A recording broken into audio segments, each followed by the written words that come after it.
My entire life, I have been taught, and that is never, it's never consciously. It's never like people choose to teach me this or try and make me feel this way. But the way that our society works, we teach sick people that when they are sick, somehow, some way, they cannot be as happy as normal, healthy people, right?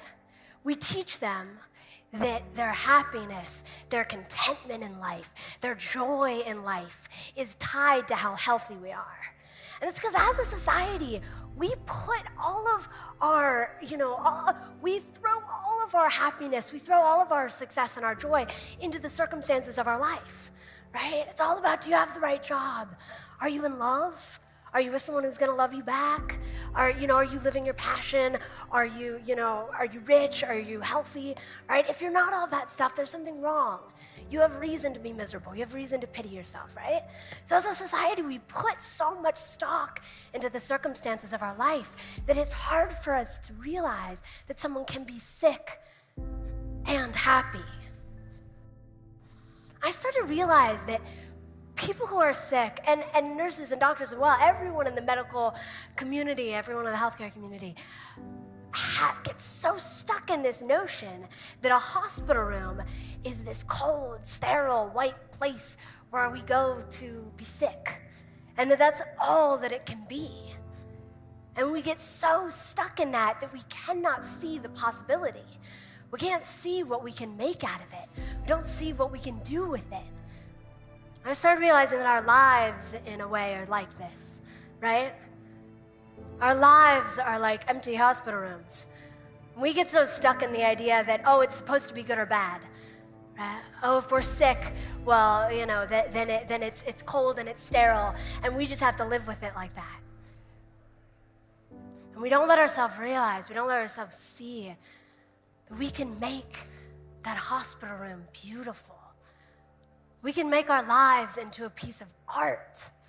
We all have that ability. We all have that capability as human beings to turn these empty hospital rooms, to turn these lives into something really beautiful.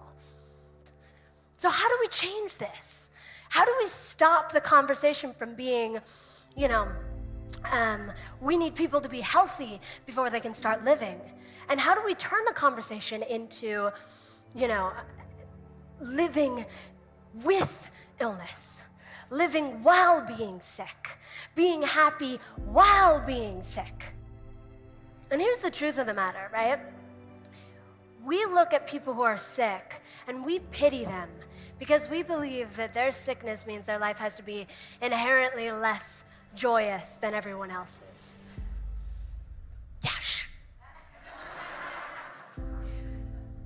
What we don't see is that when people suffer, people feel pain, it's just connecting them to life, right? It's connecting them to everyone else. Because the truth is, no matter what kind of life you're living, no matter what kind of circumstance you're in, you are gonna feel miserable sometimes. You're gonna have nights where you feel like the entire world is closing in on you and it's never gonna be okay again, and you're always gonna be alone, right? And you're gonna have days where you feel so happy to be alive, where you feel joyous and you feel inspired, and you are always gonna feel that. No matter if all of your dreams come true and you're living in that New York loft apartment and, doing whatever you've ever wanted to do and are in love and married and whatnot, you're still going to feel the complexity of life. Because life does not discriminate between circumstance. Life is not gonna stop unfolding itself to you just because you're sick or just because your life isn't how you think it's supposed to be. There's still going to be beauty. And I can honestly say a majority of the happiest moments in my life have been when I'm sick in the hospital. Honestly. And think about the implications of that, because I have lived the kind of life that all of you spend your entire lives running from. I've been sick and dying my entire life, and yet I am so proud of my life. What does that say? No, really, what does that say about the way we're all living our lives? We're waiting to be healthy.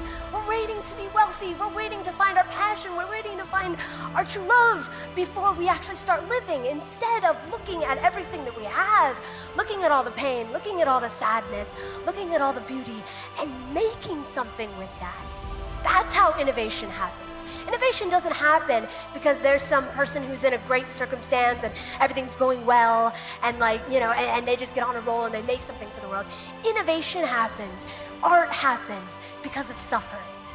And when we clamp down to that suffering, when we teach people who are sick, when you teach little 7-year-old me that because I'm sick, I don't have anything to give to the world, I don't have anything to create, when you pity people who are sick, you take away their power. So I want to encourage you all, next time you meet someone who's suffering and who's in pain, instead of shutting down, instead of pitying them, why don't you think, I bet their life is so beautiful. Really look at them and think, I bet their life is so complex and beautiful. When you look at me, instead of seeing the poor little happy sick kid up here, see someone who's lived an incredibly complex life, incredibly beautiful life, an incredibly painful life, and who has made something of it. And realize that you have that power as well. Really do. We all get to be a part of this giant human epic story, right? We get to be a part of human history. We get to add to it. We have something to give. If we stop getting so caught up in the circumstance of our life, in how healthy we are, in how, seemingly happy and okay we are on the outside, and we realize it's what we're creating that matters. It's what we're adding to this beautiful story that matters. When we start looking at that, we can change the world.